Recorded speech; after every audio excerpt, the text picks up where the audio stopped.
With Update 1.1, World of Tanks is heating up. Well, what you heard is true. The new campaign of personal missions, 3 operations with unique reward vehicles, a full Polish branch, new maps, Minsk and Studzianki, and much more.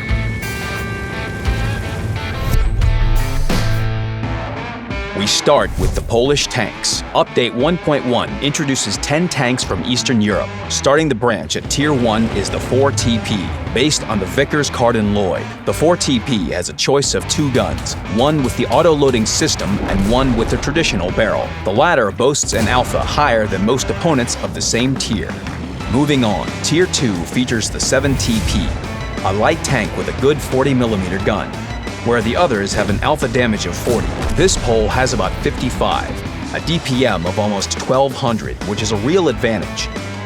At Tiers 3 and 4 are the 10TP and 14TP respectively. These are still light tanks, but the transition to mediums is already noticeable. Both have higher alpha damage compared to their peers with rare exceptions. This is a common trait throughout the branch. Next in line is the 25TP, a Tier 5 medium tank. Its key advantages are good speed, decent armor, and a great top gun. The average alpha damage is 135 with the same value of armor penetration. The pole can easily deal 1,620 damage per minute. The 40TP and 45TP Heavies sit at Tiers 6 and 7. Unfortunately, neither of these made it to production. The models in the game were based on sketches made by a famous Polish engineer. The medium 40TP Heavies has a decent gun and armor. The average alpha is 240, making it a joy to play. 45TP Heavies marks a smooth transition to heavy tanks. The keyword here is smooth. By heavy standards, the pole's armor isn't that strong, but the gun and its alpha make up for that, 320 hit points. The armor penetration of 192mm makes it clear to the enemy from the first shot that they are facing a heavy tank. High-tier tanks, classic heavies. The 53TP Markovskogo is relatively slow but well-armored, especially the turret. Cast like the Soviets and boasting 210mm armor in the front and 140 on the sides, which is enough to use the terrain to your advantage. This definitely complements the gun's -8-degree depression angle, but gun depression is just half the story. The 53TP has a good spread and reload time. Couple this with 420 alpha damage and armor penetration of 218mm, and you get a great combination of characteristics in one tank. The last step before the top is the 50TP Tyszkiewicza. In terms of characteristics, this is the younger brother of the top-tier tank, but among its peers, it stands out because of its alpha, 560 hit points in this case. Good armor allows you to play at the front, where there are so many enemies that you won't know whom to shoot first. The 60TP Lewandowskiego leads the branch from the top. This is a slow but well-armored tank that packs serious heat. But let's talk armor. At the front of the turret you have 260mm. Even better, the higher glacis plate is sloped and the lower armored plate is almost invisible. But the 60TP wouldn't be a pole if it didn't have admirable alpha, 750. Need we say more? You'll be able to use these specs to your advantage, as the 60TP is a jack of all trades. It can keep a front on lockdown, be on the edge of a breakthrough, and take a hit, or be predatory, looking out from behind cover and shooting its prey. After all, that's what gun depression is for. The big Lewandowski is a universal soldier, carrying the spirit of the nation. Polish tanks are paired with the Studzianki map. This is an open location with a lot of shooting from unexpected positions. It doesn't matter which tank you like to play most, everyone will find a role on this battlefield. Heavy tanks can rush to the factory or the village, supported by mediums. Light tanks will shine in the center, and tank destroyers will work on the lit-up enemies. Those are the most obvious moves, so it's up to you how to play it. Another new map appearing with Update 1.1 is Minsk.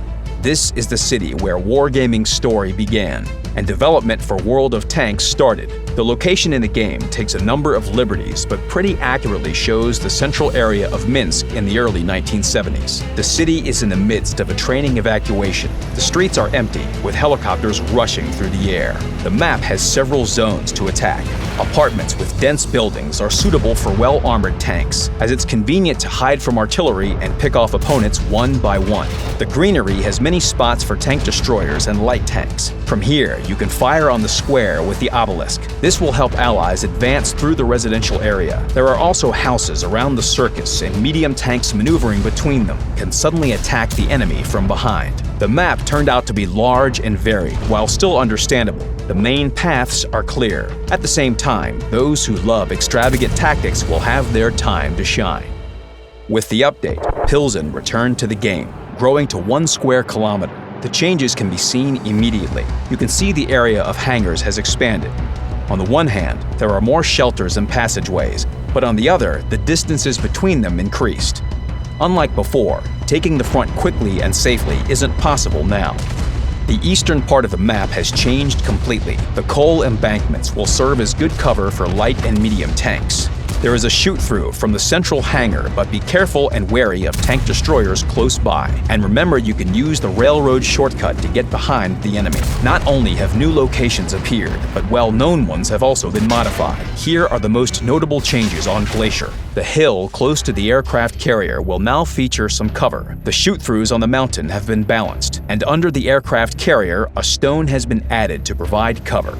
The Siegfried Line received its share of improvements too. In the city, the house arches are now blocked by a pile of stones. A similar mound appeared on the same street a little to the left. Both flanks became more convenient to access for the top team. In C8, there is now a vantage point in the field for tank destroyers. From here, you can control the main escape routes from the city. And in E8, you can now drive up a hill in front of a ruined house. The pile next to the square will help when defending this area. Mines has also been adjusted, as statistics showed that the top team had an advantage on the left flank. Balance adjustments are aimed at strengthening the lower team on this flank. Here's what's new. Modified cover on the small island now provides better protection. Positions for tank destroyers close to the base were improved. The stone ridge was lowered to add the possibility of cover. There's now a stone on the rise in the central part of the map. You can use it to overlook the islands. The spawn point of the lower team has moved closer to the islands and the center of the map. Province has received significant changes. After analyzing the statistics and your feedback, the battle tier limit has decreased. Now it will only see tiers 4 to 7. At the western base, houses have been rotated while coverage has been changed. Now players will be able to take cover from the top base's shoot-through. In the lower right corner of the map, additional cover appeared in the form of a stone. To reduce the number of draws and make the battle's end more dynamic, we've added shelter and adjusted vegetation around both bases. For more information on map changes, please check the portal. Good news for you Stronghold warriors. In the near future, after the update, there will be an auto-selection option for teams and players. Now, in order to find a division, a legionary can simply choose a tank and click Battle. The commander's life will also become simpler. With the help of filters, you can choose a class of vehicle and even the specific machine of a potential ally.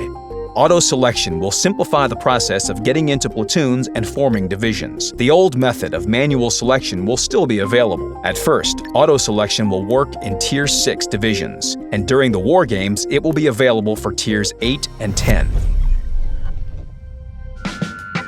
Saving the best for last. Update 1.1 opens the second front. This is a new campaign with personal missions. It has 3 operations. Not all will be available immediately. With the release of the update, only the first one will unlock. The next 2 will appear a little later. Keep an eye out for more details. Those who complete the first operation before the release of the second, and the second before the release of the third, will receive unique reward emblems. For completing each operation, in addition to the female tankers and camouflage schemes, players will be awarded with unique tanks. These are special vehicles with unique features and memorable names. Completing the first operation will grant you the British Tier 6 tank destroyer, Excalibur. Its looks are very recognizable, as it could be compared to a crumpled cardboard box. In addition, it's not the strongest vehicle, but don't judge it by its cover. The gun produces 150 damage per shot and reloads in 4.5 seconds. This feat of British engineering can dish out 2,000 damage per minute, and this is Tier 6.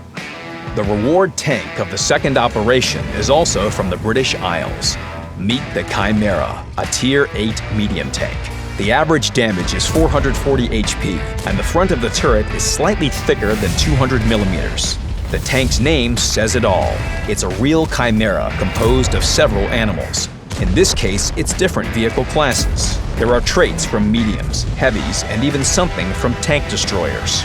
After the last operation, the player becomes the proud owner of the Object 279E. Being a bit cocky in such a tank is forgivable.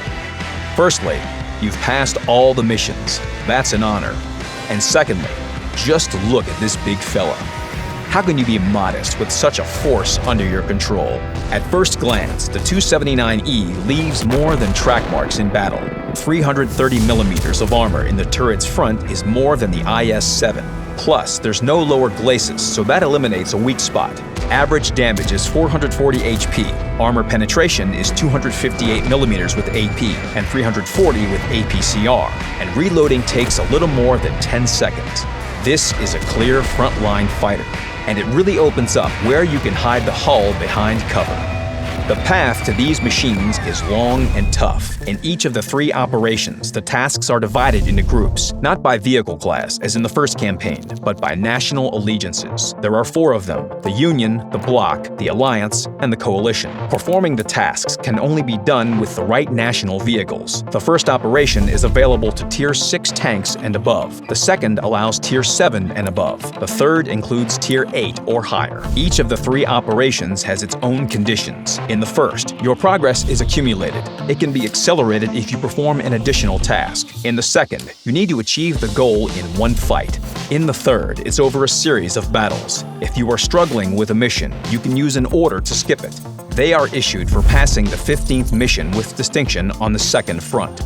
Please note, orders from the first campaign cannot be used in the new campaign and vice versa. Your live progress on the second front will be shown in battle, and you can run both first and second campaign missions concurrently. And that's all. Try the Polish branch, study the new maps, and perform and persevere through the personal missions. Good luck in battle, Commanders.